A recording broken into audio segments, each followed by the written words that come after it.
Ladies and gentlemen, good day and welcome to the Infosys Earnings Conference Call. As a reminder, all participant lines will be in the listen-only mode, and there will be an opportunity for you to ask questions after the presentation concludes. Should you need assistance during the conference call, please signal an operator by pressing star and 0 on your touch-tone telephone. Please note that this conference is being recorded. I now hand the conference over to Mr. Sandeep Mahindroo. Thank you, and over to you, sir. Thanks, Karna. Hello, everyone, and welcome to Infosys Earnings Call to discuss Q4 earnings release. We are Sandeep from the Investor Relations team in Bangalore.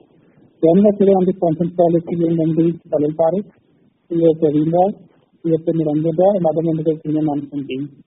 We'll start the call with some remarks on the performance of the company during the quarter by Salil, followed by comments from Praveen and Niranjan. Subsequent to which we'll open up the call for questions. Please note that anything which we say with respect to our outlook for the future is a forward-looking statement which must be read in conjunction with the rest of the company's papers. A full statement explanation of these risks is available in our filings with the SEC, which can be found on www.sec.gov. I'll now pass it on to Mr. Salil. Thanks, Sandeep. Good evening and good morning to everyone on the call. I'm really delighted to be hosting this call with all of you today. We are extremely pleased with the progress we have made during fiscal 19, and our results demonstrate that. Our increased client relevance led to strong full-year growth of 9% and further acceleration in Q4 11.7%. Our quarter-on-quarter sequential growth constant currency was 2.1%. Our clients see the value of our digital portfolio, driving full-year growth in digital to 34% and quarter 4 to 41%. With those growth numbers, we end the year with 34%, just over a third of our business revenue coming from digital. To give you an example, we're really delighted to see our digital banking platform gaining increased traction in the market with 7 new major global logos adopting the digital platform in fiscal 19. Across the board, we've seen our clients select us for critical work in areas of data, analytics, cloud, SaaS, user experience, security, and IoT, among several other areas of digital. Some examples of those are shared in our press statement from earlier today. Our large deals wins were also impressive at $1.6 billion for the quarter and $6.3 billion for the full year, which was twice the value of what we did in fiscal 18. Our engagement with large clients continues to grow. Our number of clients with $100 million of revenue increased to 25 from 20 at this time last year. Our planned investments in sales and in building business model resilience via localization in our key markets that forms a strategic part of our transformation program are yielding results. Our margin for the full year was 22.8% and for Q4 was at 21.5%. Going forward, we see the ability to drive operational efficiency more and more into our business. Overall, we now see our business as being more stable and better positioned to benefit from the shift to digital in the years to come and taking the first steps to build business model resilience. With that, our guidance for fiscal 20 is revenue growth of 7.5 to 9.5% in constant currency, margin in the range between 21% and 23%. Thank you, and with that, let me hand it over to Praveen. Thanks, Salil. Hello, everyone. We finished fiscal 19 on a strong note with growth across verticals and geographies. Quarter 4 sequential revenue growth in constant currency was a healthy 2.1% in a seasonally weak quarter. On a year-on-year basis, quarter 4 marked the second consecutive quarter of double-digit constant currency growth at 11.7%, helped by ramp-up of deal wins in the recent quarters. Four of our segments, retail, energy utility, resources and services, manufacturing and high-tech, clocked double-digit growth in constant currency in FY19. Digital revenues crossed 1 billion in quarterly run rate and now constitutes one-third of our total portfolio at 33.8%. In quarter 4, we won 13 large deals totaling about 1.6 billion. 3 deals each were in financial services, manufacturing and life sciences, 2 in high-tech and 1 each in retail and other segments. Geography-wise, 7 were from America, 5 from Europe and 1 from India. Total large deal wins in FY19 was about 6.3 billion, more than double of FY18. The cost new deals in overall large deal TCV were 3.4 times compared to FY18 levels. We are giving compensation increase to our employees as per our normal timeline. 85% of our workforce will get compensation increase of approximately 6% offshore and 1.5% on-site effective April 1st, with the increases for high-performing employees being higher than average. Balance 15% of the workforce will get compensation increases in the subsequent quarters. Gross addition of employees was about 14,200 in quarter 4 and over 70,000 for FY19. We are in the final stages of our localization effort with over 9,100 American workers hired till March 2019, vis-à-vis our target of 10,000. Our approach to US hiring is very differentiated. Our deep investments and inclusive approach by engaging with local colleges, partnering with universities and the administration in US is making us a vital part of local ecosystem. We have announced our localization plans in Australia already and are planning to expand that to Europe as well. Attrition has picked up slightly by 0.5% to 18.3% at standalone level and to 20.4% at group level. We are continuing our recent focus and initiatives towards bringing it down. We are seeing signs of macro concerns in certain pockets of our business, including few clients in US financial services, Europe manufacturing, and healthcare and life sciences vertical globally. Clients are monitoring the global situation closely, and any negative development may lead to further spend. However, this also opens up opportunity for us to help clients in accelerating their transformation agenda and further strengthening our relationship. Our deal pipeline remains strong across verticals with a good share of digital and large deals. So let me give some color on the business segments. Financial services vertical declined sequentially in a seasonally weak quarter due to some US clients seeing early year weakness driven by budget constraints. However, our deal wins in Europe enabled us to have growth in quarter 4.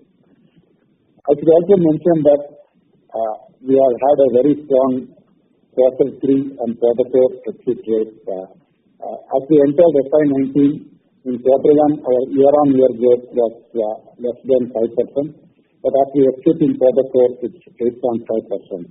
This gives us good comfort on the prospects for financial services going forward. Our scaling agile digital and integrated software platform services strategy is resonating extremely well. Customer acquisition, digital banking, cyber security, and lending are expected to be key areas of strategic focus and spending in the current year. The recently announced Q4 deal will help in strengthening our mortgage servicing capabilities through digital platforms and enhance our presence in Europe.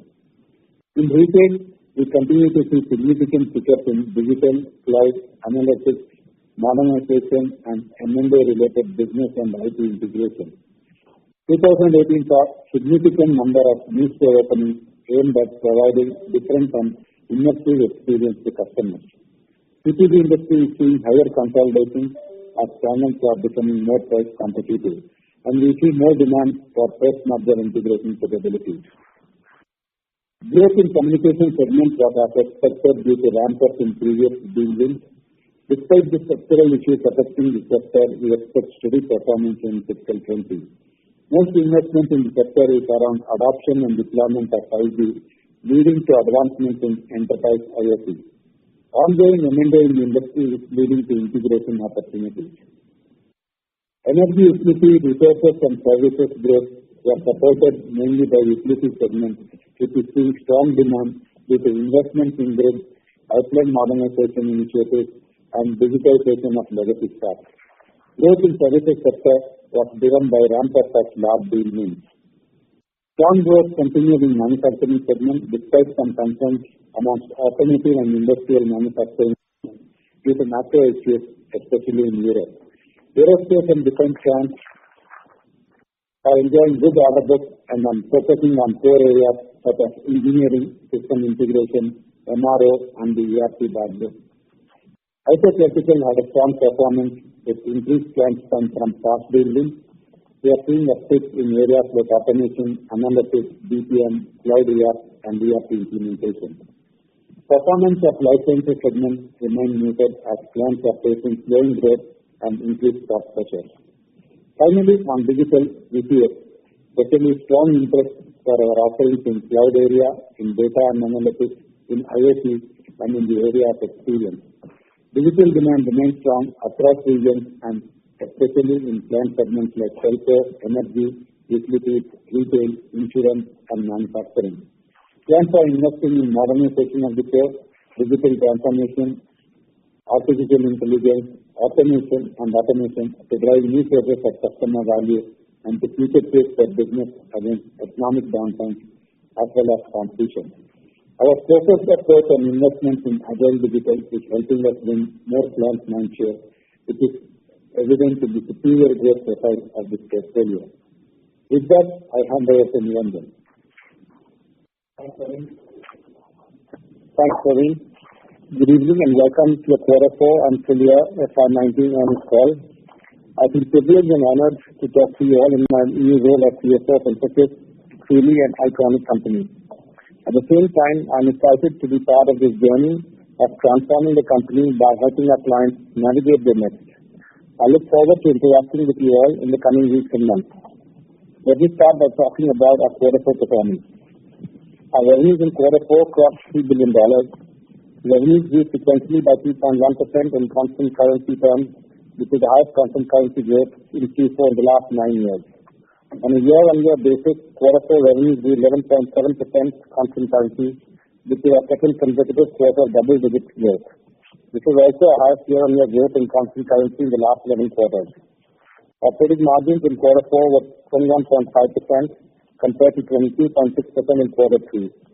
During the quarter, operating margins were impacted by 70 bps on account of lower utilization, 40 bps due to impact of ramp-up of recently won large deals, 30 bps due to continued strategic investment in sales and localization, and 30 bps due to rupee appreciation. This was partly offset by lower bad debt provisioning of 40 bps, another one-off in Q3, which helped margins by another 30 bps, resulting in an overall 1.1% decline in Q4 operating margins. Our revenue productivity per employee was sequentially flat in constant currency terms and up by 0.7% on a year-on-year basis, despite pricing headwinds. This is due to a relentless effort on automation and improving digital mix, which comes at better price points. Utilization excluding trainees was 82.3% compared to 83.8% in Q3 in anticipation of conversion of our robust deal pipeline. Q4 witnessed a rupee appreciation of 1.7% on quarter average basis. However, our effective hedging program ensured that we had our 15th consecutive quarter of gains in non-operating income. We had a hedge book of $3.2 billion at the end of Q4. Yield on other income was 7.91% in Q4 as compared to 7.81% in Q3. DSO for the quarter increased to 66 days compared to 67 days in Q3 and similar levels for Q4 18. Operating cash flow in Q4 was $583 million and free cash flow was $467 million. CapEx for the quarter was $116 million, an increase from prior quarters due to additional capacity being created largely in new SEZs and overseas hubs. Hence, we expect CapEx to remain at these elevated levels for FY20 as well. Effective tax rate for the quarter was 22.7% versus 29.7% in Q3 19. Tax rate was lower on account of benefits received due to signing of an advanced pricing agreement with an overseas jurisdiction and reversal of tax provisions as a result of completion of assessments in certain overseas jurisdictions. We expect the tax rate for FY20 to be within 27 to 28%. With that, let me summarize our performance for the full financial year 19. Our strong revenue performance through FY19 led to 9% growth in constant currency, which was the upper end of our higher revised guidance of 8.5% to 9% and well above the 6 to 8% that we provided at the start of the year. As we had mentioned at the start of FY19, the operating margin for the year will be within 22 to 24% due to targeted investments in sales and marketing, nearshore localization, employee reskilling, and agile digital. We believe these investments are necessary to build a robust and sustainable business model. The impact of these investments is visible in acceleration in our revenue trajectory and also our overseas local hiring. We now have opened 5 innovation and technology hubs in the US and 2 in Europe as we embark on a journey of intimacy with our clients. Consequently, operating margin for FY19 was 22.8%, near the midpoint of the guided margin band of 22% to 24%. Operating cash flow for fiscal 2019 was $22.260 million and free cash flows were $1,913 million. FY19 EPS stood at rupees 35.44 and 51 cents. EPS for FY19 versus FY18 normalized for write-off and APA has increased 12% in INR terms and 3% in dollar terms. We are well on our way towards successful execution of our capital allocation program announced in April 2018. During Q1, we completed payment of special dividend of rupees 5 per share for rupees 2606 crores, and in Q4 we completed special dividend payment of rupees 4 per share for rupees 2098 crores. We initiated the buyback from March 20th after receiving all requisite approvals. Out of the total buyback of rupees 8,260 crores, we have bought back shares worth approximately rupees 1546 crores, equivalent to near 20% of the 2019. The board has announced a final dividend of rupees 10.5 per share. After including the interim dividend of rupees 7 per share, the aggregate dividend for FY19 stands at rupees 17.50 per share compared to rupees 16.75 per share in fiscal 18. Coming to FY20 guidance, driven by robust revenue momentum and guidance upgrade in FY19, our FY20 revenue guidance stands at 7.5 to 9.5% in constant currency terms. This includes the operating margin guidance for FY20, which stands at 21 to 23%. While our margin band reflects the already made investments in various initiatives, we are also focused on deploying various cost optimization levers like on-site to offshore mix, utilization, on-site to remote mix, automation, and better digital pricing for differentiated offerings. To conclude, in line with our Navigate the Next roadmap, FY19 has been a year of stability, return to accelerated growth, and making the necessary investments for building a sustainable future-proof organization while creating value for our shareholders, augmented further through our capital allocation policy. With that, we can open up the floor for questions. Let's start the Q&A. Sure, thank you very much, sir. Ladies and gentlemen, we will now begin the question and answer session. Anyone who wishes to ask a question may press star and 1 on the touchtone telephone. If you wish to remove yourself from the question queue, you may press star and 2. Participants are requested to use handsets while asking a question. Ladies and gentlemen, we will wait for a moment while the question queue assembles. Thank you. The first question is from the line of Edward Kesu from Wells Fargo. Please go ahead. Hi, good evening. I was hoping to drill down a little bit on your very strong award activity. Could you talk a little bit about how much is traditional work, how much is sort of digital-related work? And then could you also talk about, the margin impact, both the margins over time and, how much of a drag on the upfront these are? So trying to sort of understand the award impact and also understand the impact on your margin guidance. Thank you. Hi, this is Khalil. If I understand well, you're asking about our new large deal wins.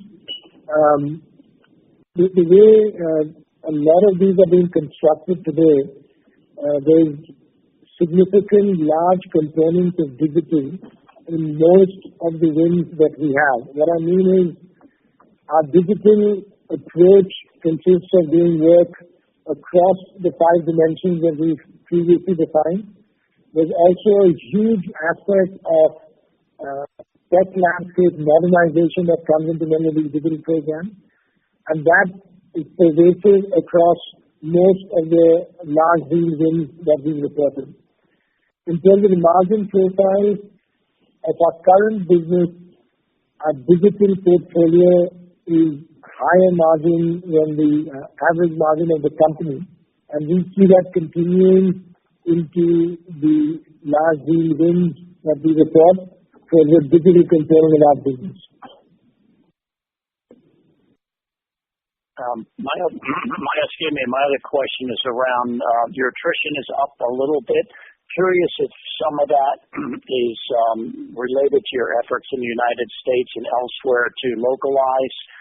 Maybe you could sort of talk about the attrition in those sort of localization areas. Thank you. Hi, this is Praveen here. As you said, the attrition has marginally gone up from 17.8 to 18.3% on a standalone basis. A big part of the attrition is for people with 3 to 5 year experience. And to this set of people, the earlier value proposition was on-site opportunities. That was a big thing. But given all the mobility challenges due to restrictive visa regimes, the opportunities are fewer. So that's probably one of the reasons why they look forward. They are able to look forward to move to other opportunities where they are either able to get higher compensation or different kind of jobs. So from our perspective, to address this, we have looked at a new employee value proposition, which really focuses on engaging with people better, enabling them, equipping them with new skills, and rewarding them and giving them a very good experience. There are many initiatives on the ground to address this. We have some white spaces on the compensation, which we are also addressing for this set of people as well. And for people who are equipped with digital skills, we are rolling out an incentive scheme this coming year. And we are also looking at a much more aggressive redeployment in projects so that people also get opportunity to work on new technologies. So some of these initiatives obviously will take time to bear fruit, but we are confident that over a period of time, the attrition should come down to a manageable 13 to 15% level. So this remains a focus area for us, and we'll continue to invest in some of these initiatives and hope that over a period of time this will come down. Our localization efforts, on the other hand, is something we have to do to bring resiliency in the business and reduce dependency on visa. And this is something we have done fairly successfully in the last 1 year. And so to that extent, our business is probably much more resilient and less susceptible to the visa regime than in the past. And this is an effort we need to continue till we get a critical mass. Thank you. Thank you. Thank you. The next question is from the line of Kawaljeet Saluja from Kotak. Please go ahead. Hi. My question is on profitability. Infosys margins have been declining now for the last 10 years. Every year there will be a different reason. How should one think about the current margin band of 21 to 23%? Is it just an FY 2020 band, or is it something more dependable in the medium term? And second is that, at the end of the day, every business would have certain investment plans, but there are ways and means of generating operational efficiencies or having some pricing power to fund those investments. Does Infosys have any of those, levers, or should basically one expect the margin degradation to continue into the medium term? Hi, Kawal. This is Praveen. The question on what's our view with respect to this margin band and going forward, I suspect beyond fiscal 20. Our thinking is first. Our objective is to build a high margin business, and that's really the drive we have. We've taken a step in fiscal 19 to build something with Infosys which is ready for the next several years. We've made investments which are very specific on sales. We've called that out at the start of the fiscal year 19, on digital and on localization. And we've made some adjustments on compensation which were of a nature which were a catch-up in fiscal 19. In terms of what we do with investments, our investments with sales are now complete. The way we have a positioning in Q4, that's how now we will run the business in fiscal 20, and any future investments there will be funded, as you rightly put it, through operational efficiencies. There are some investments in localization which have a significant focus in fiscal 19. Most of those are behind us and complete. However, there will be some small ones in that which we will drive through in fiscal 20. Beyond that, our objective now is to, in addition to driving growth, which we start to see with double-digit growth in Q4 and Q3, and a strong pipeline coming back into play for us in fiscal 20 as we start to look at it. We will now start to focus on operational efficiencies and operational levers to start to drive what we want to be as an aspiration of our margin. So we don't have a view today on what we will be driving in fiscal 21 or 22, but this is the approach that we are putting in place to help us secure and drive an operational strengthening as we go through fiscal 20. Got that. The second question that I have is that how would your the immediate guidance, what is the contribution included from the Stata acquisition? And second is that there are peers that possibly economic and did that have any role to change the guidance? And if yes, you can just detail out whether you have built up any additional buffer into the guidance number relative to what we have done in the past. The first part I could follow, which is, I think, what is the composition of your guidance, our guidance with respect to acquisition. The second part I can follow. So let me address the first part. The way we put our guidance today is it includes everything that we've announced. However, there's one that requires regulatory approvals which are not in place today as we speak.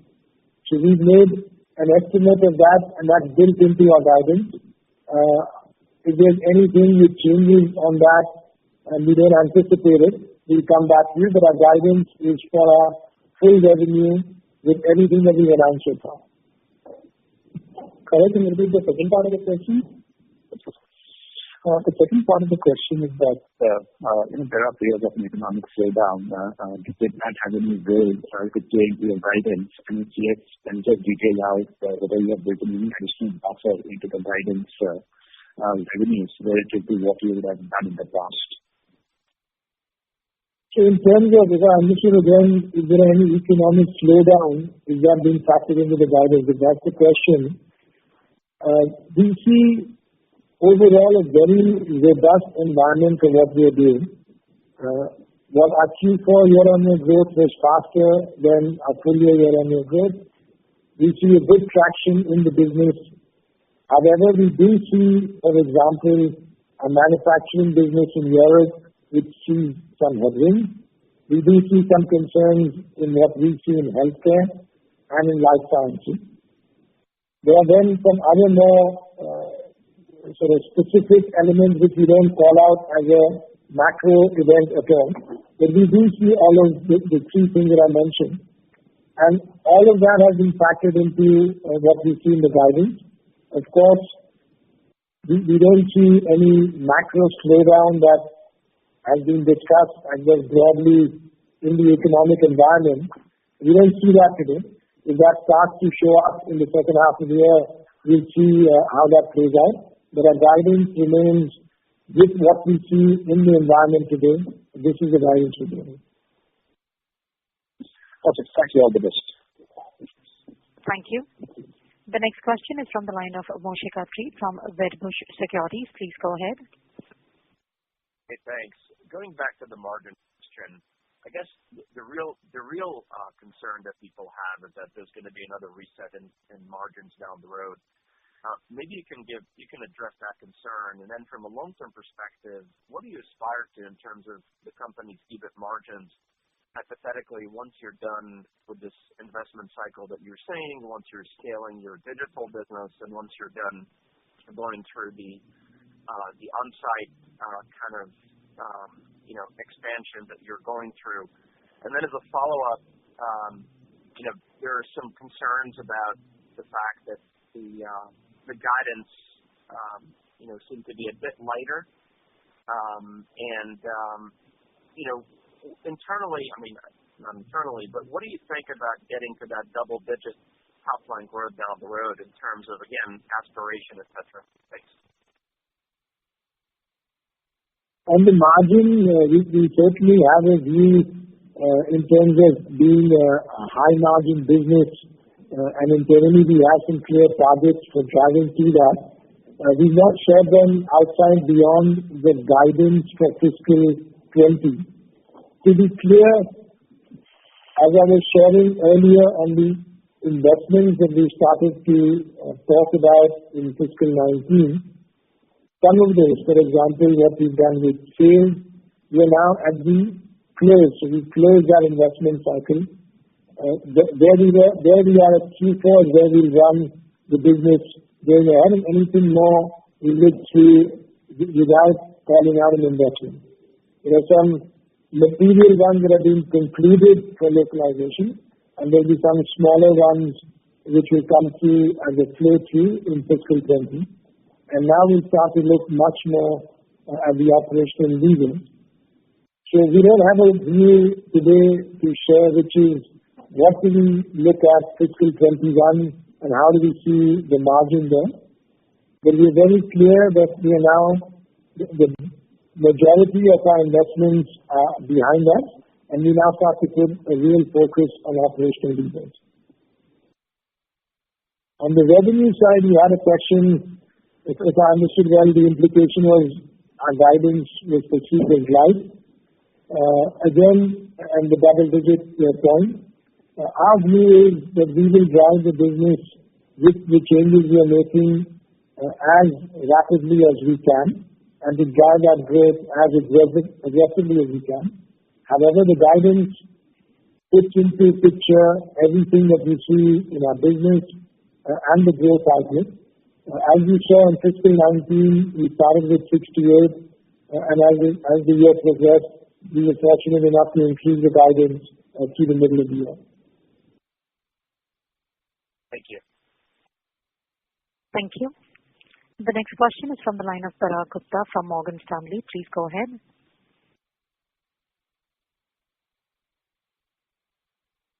Mr. Gupta has just moved out of the queue. We move to the next question in the meanwhile. That's from the line of Brian Burton from Cowen. Please go ahead. Hi, thank you. I was hoping you can quantify the categories of margin changes on a year-on-year basis during the quarter.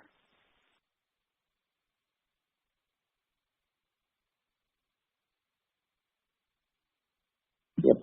So for the full fiscal year, like we said, we have given a guidance of 22 to 24. We ended fiscal 18 with 24.3, and we ended fiscal 19 with 22.8. So that was 150 basis points decline. So if I start one by one, I think the three investment areas that Salil talked about, these were largely on three buckets. One was the entire sales and GTM, and I think we've already seen the impact of that in terms of our large deal wins through the year. The second investment was localization, which had three buckets under that, around global talent, the hub structure, and reskilling our employees. And the third one of that was the subcontractor cost, which as the revenues ramped up and volume filled up, we had to temporarily take subcon on. So the total investment in these three were about 140 basis points, out of which 90 were on the sales and the large localization front.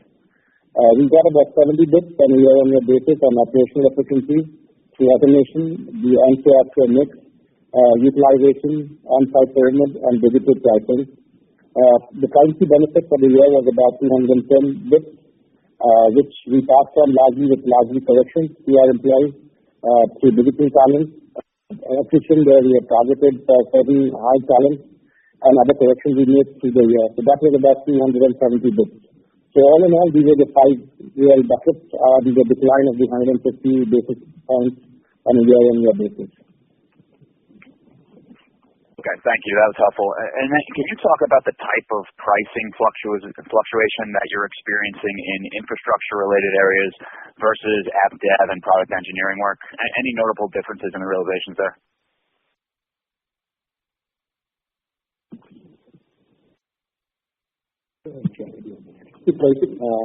Pricing on the infrastructure services continue to be very competitive. There is a lot of commoditization in that space. And from our perspective, we have been able to defend by primarily focusing a lot on investing in automation and other efficiencies. So we have been able to counter that impact. And if you notice from a realization perspective, pricing has been flat year on year. So that's a reflection that we have been able to manage the pricing process through automation and other efficiencies. Thank you. Thank you. The next question is from the line of Ankur Rudra from CLSA. Please go ahead. Hi, thanks. Your fourth quarter growth was about close to 12% in constant currencies. Your full year growth in FY19 was about 9%. However, at the midpoint of your guidance, you're pointing to a slowdown both on the full year 19 number and the fourth quarter number, even though I feel it bakes in a higher inorganic component. So could you maybe elaborate where the difference in your feeling that this is a better year versus your guidance comes from? So that's the way we've seen the year developing. We see a lot of traction in the way the large deals are played. We see a lot of traction in the way many of our sectors have performed. We also see that there's ongoing discussions with clients on the way the contracts are evolving. And we also see that there is changes sometimes in scope of some of the contracts in work. And we also see, as I shared earlier, some areas of concern which was on manufacturing in Europe and healthcare and life sciences. With taking all that into account, we build a guidance which gives a range between 7.5 and 9.5. And that's how we see today the business evolving. Of course, as I shared earlier, we started the year in fiscal 19 with the view of what we could see then. And as the year evolved and as we have more clarity, we are more comfortable to do things with improving our guidance. Fair enough. And the slowdown, we would see this in the first half of the year because the momentum is stronger than where you're pointing it to. Or do you think this year from a trajectory might be different from what we saw last year? So what we see in the first half, we see a fairly clear way to grow in Q1, Q2. In terms of trajectory, it's difficult to say. We had a very strong Q4 in fiscal 19, which traditionally has not been the case with us over the past few years. It is difficult to say how that will look specifically in the Q4 of next year. So Ankur, it's very just wanted to add that from a guidance perspective, we are asking the normal seasonality, what we typically see both in return and sector. Okay, that's helpful. Just another question, the margins. Your margins are down year over year over 300 basis points. I know you've been highlighting what the reasons were, but it would help for you to maybe articulate what the definition of a high margin business is or what your long-term aspirations are. And also on the same note, if you feel that Infosys was previously structurally higher than what's sustainable, and hence the investments you need to make to stay relevant over the next decade is higher than what you expected before you began these investments, because it seems that the investments are taking a bit longer to wind out and for the business to stabilize. I think in terms of what we see structurally, in terms of aspiration and what we mean by high margin, we clearly have those definitions internally. We've not articulated them because we've not given any guidance beyond fiscal 20 at this stage. What we see in terms of the investments coming in to fiscal 19, many of those investments, as we started to make them across the quarters, several of them came more back-ended in Q3 and Q4. And part of what we see is a trajectory play out from Q4 into fiscal 20. The idea for us is, and it's repeating what I said earlier, I understand, but is to really make sure that we're building eventually a high-margin business, and that's something that we are driving through a medium-term, long-term, sustainable business model. And that's really the objective with which we are working. And among the multiple levels you mentioned, localization, I think, was a cost center last year. Would this be a potential operating margin lever in FY20, or is it too early for that? I think in localization, as you mentioned earlier, I think in localization, as you mentioned, in the medium term, we actually see this as a cost lever as we get at the lower end of the pyramid. So we're creating an on-site pyramid, and the localization is higher pressure at the lower levels, and then stopping them on-site nearshore. I think that's the next margin. So I think we will see that as a lever going forward.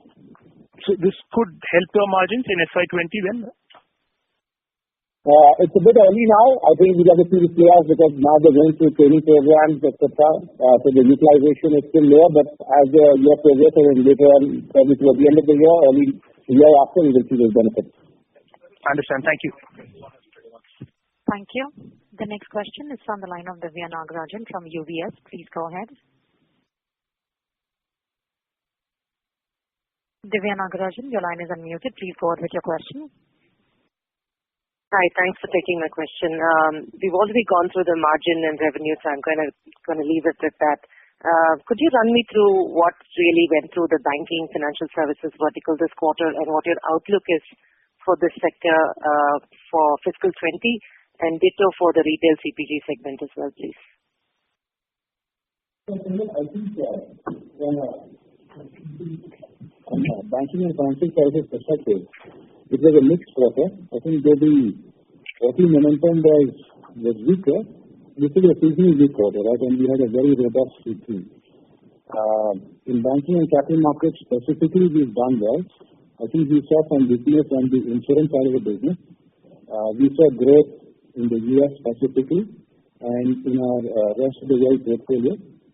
Financial, as we mentioned last time, had an exceptionally strong Q3, right? We had double-digit growth.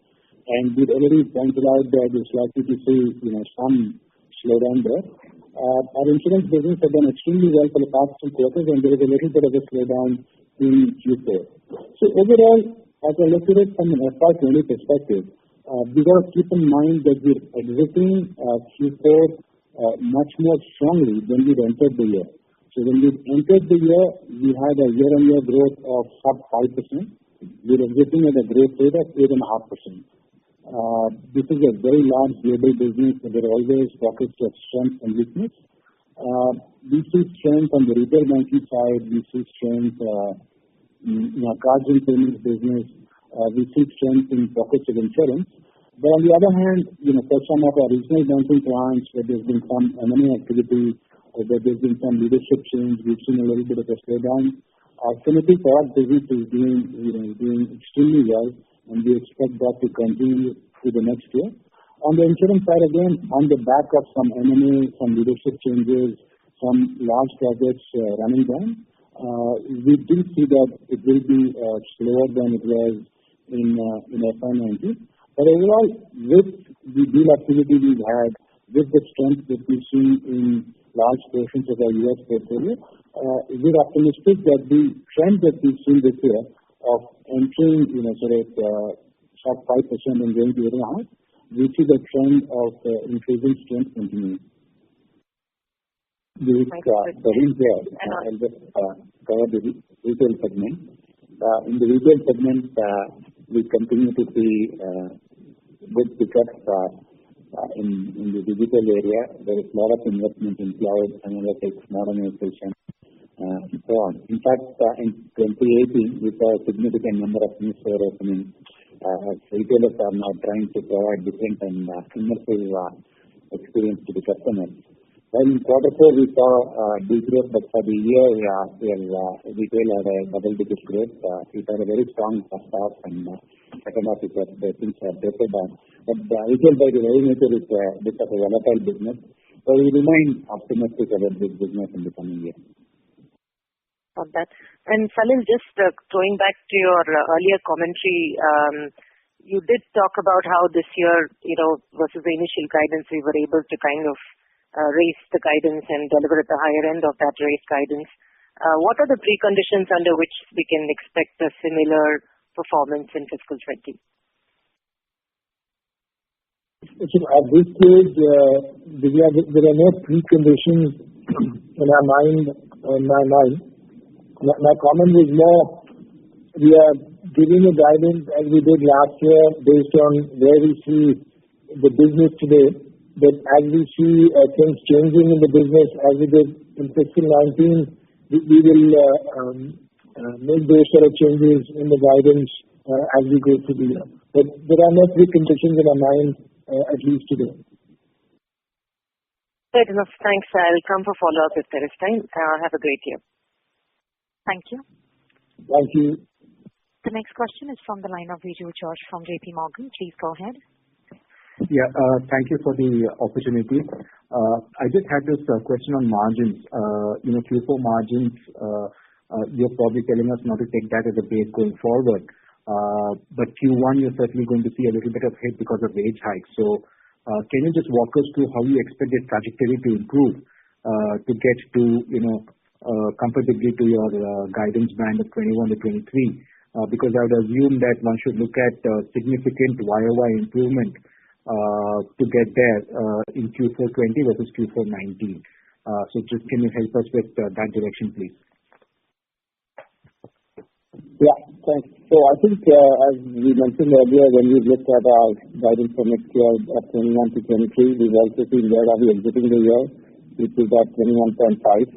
And like you rightly said, that the Q1 is going to be slightly slower from the margin perspective because of the compensation hikes. But that is well factored into our margin guidance for the year.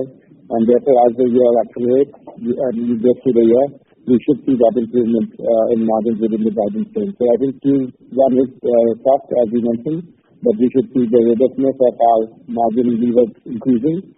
And also we will see some headwind as we see today in terms of the rupee appreciation versus the dollar from a Q4 to a Q1 perspective. So that's also something which is throwing at us. But all in all, like I said, we are quite confident within the range. Okay, just a follow-up to that, your attrition still stays high. While you sort of, say that your sales investment cycle is pretty much done, would you think that there will be higher costs of attrition management that you might still have to bake in a model going forward, and is that adequately factored in for FY20 in case attrition doesn't sort of come down in line with your expectation?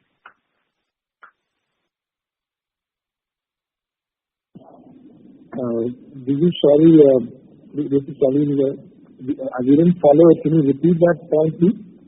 Yeah, sure. So, Salil, what I asked is attrition is still quite high, and certainly attrition management is a fairly reasonable expense, and that explains one part of the margin investments or margin boost, if you will, in FY19.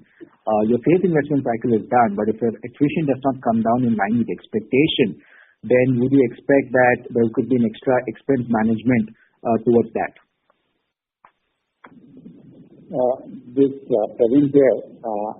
Right now, we have factored some level of attrition improvement in the guidance that we are given. And in general, part of it we can arrest attrition through some expense management.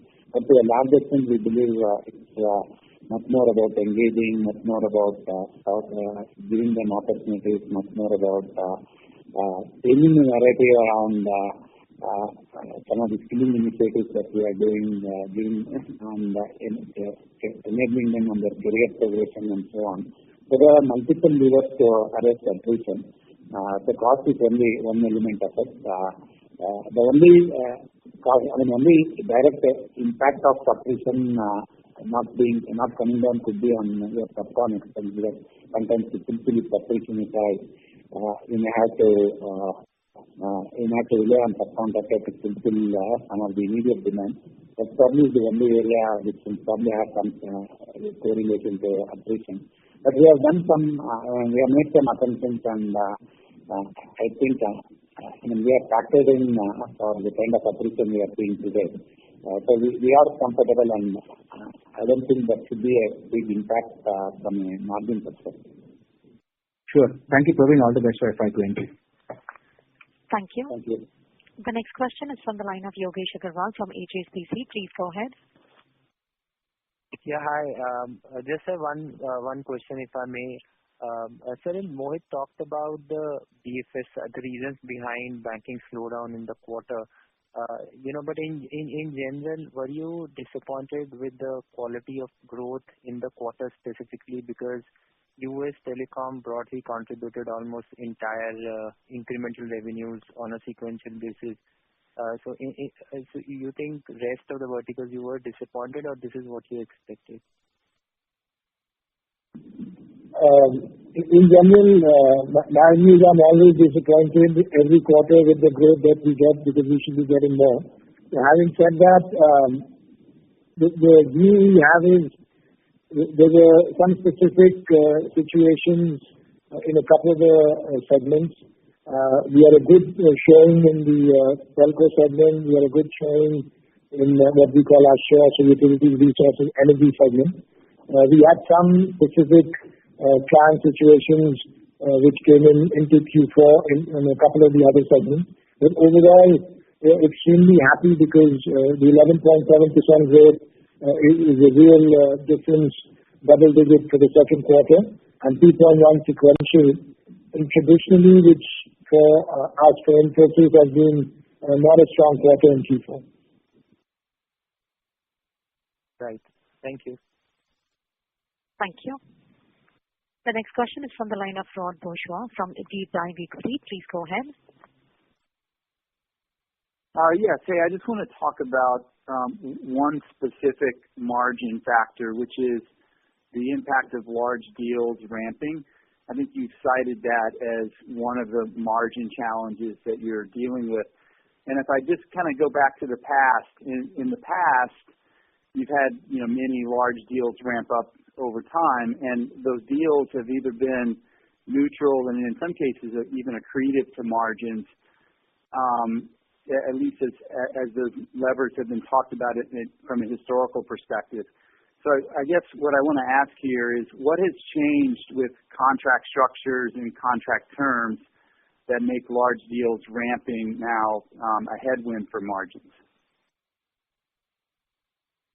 Yeah, so I think this is only a particular large deal which we won this quarter had a particular impact because it also came with rebadging of the existing employees, and therefore we called it out specifically in this quarter. But this is not normal in any of the large deals, and actually we've never had this before, so we just called it out in this particular case. So I don't think there's a cause of concern as we go into large deals going forward.